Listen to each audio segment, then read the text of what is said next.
Halo, perkenalkan nama saya Rivalina Brutarigan, NPM saya 24510300005. Saya dari Prodi POR. Di sini saya akan menjelaskan mulai pembelajaran teknologi, yaitu saya menggunakan aplikasi Google Slide, yang dimana itu saya gunakan untuk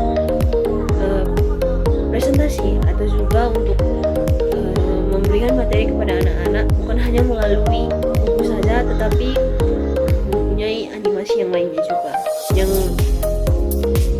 nggak hanya berpatokan dengan buku, tapi kita bisa juga mempelajarinya menggunakan teknologi zaman sekarang.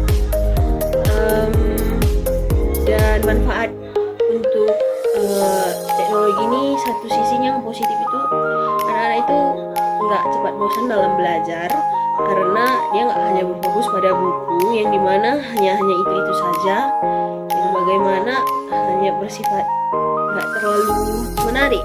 Tapi jika menggunakan PowerPoint itu ada lebih menariknya gitu, jadi bisa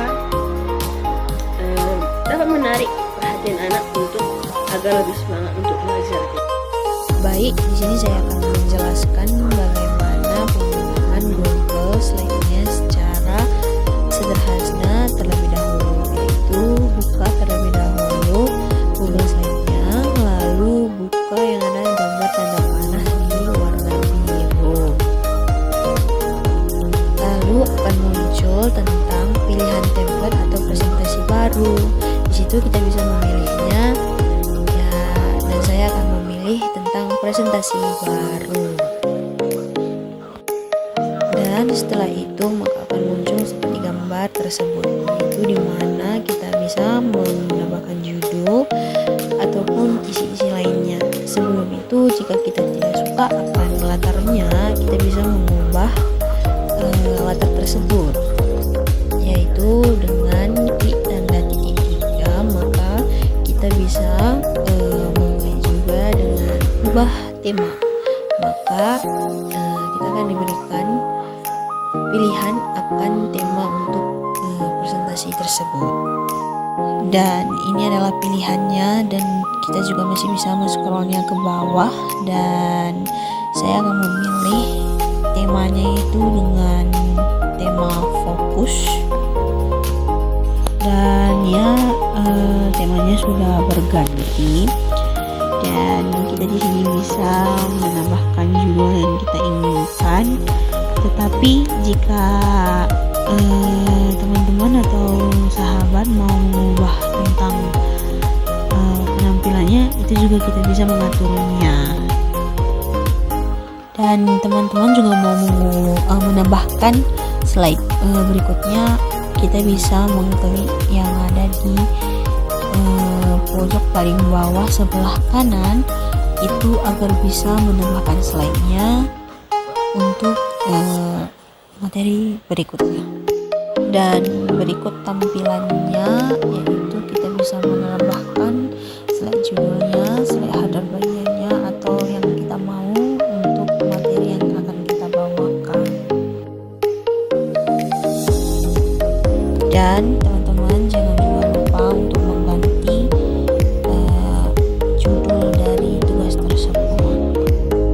Dan juga teman-teman bisa presentasikan di perangkat ini dan menyimpannya itu dengan cara mengklik tanda yang seperti video, dan kita bisa mengatur untuk presentasikan berapa, presentasikan jadwal atau presentasikan ini kemana, agar supaya yang telah kita buat itu tidak hilang. Sekian dari saya. Mungkin masih banyak dalam video kekurangan tersebut, karena saya juga masih belajar dalam menggunakan media tersebut. Sekian dan terima kasih. Baik, saya akan mengatakan kekurangan dan kelebihan menurut saya dalam teknologi tersebut, yang dimana penggunaannya itu bisa digunakan, kelebihannya itu penggunaannya bisa menggunakan, nggak harus menggunakan internet, tapi kekurangannya itu kita harus, jika misalnya kita membuat PPT dari hal tersebut, maka kita harus membutuhkan penyimpanan yang lumayan besar, dan